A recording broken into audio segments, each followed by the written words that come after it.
ঘাটে আটকা পড়েছে ট্রাক বোঝাই তরমুজ, চিন্তার ভাঁজ ব্যবসায়ীদের কপালে।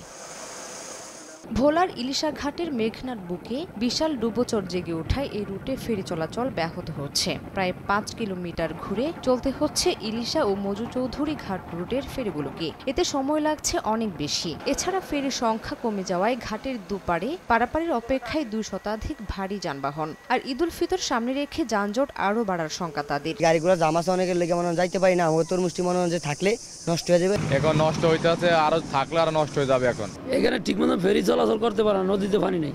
নদী বাইধ্যা দেওয়ার কারণে আমরা এখানে যাইতে পারি না, ২-১ দিন পরে আমরা ফেরি পাই।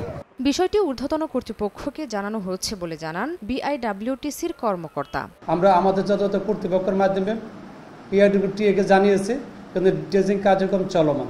আর ড্রেজিং এর মাধ্যমে শিগগিরই রুটটি পুরোপুরি সচল করার কথা জানায় বিআইডব্লিউটিএ।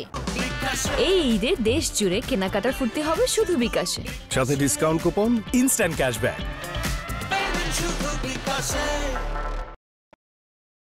নদীর মাটিটা তো কোথাও ফালাইতে হবে, কোথাও জায়গাও পাচ্ছি না। আমরা চেষ্টা করতেছি, আশা করি আগামী ৭-৮ দিনের মধ্যে ওভারকাম করতে পারবো।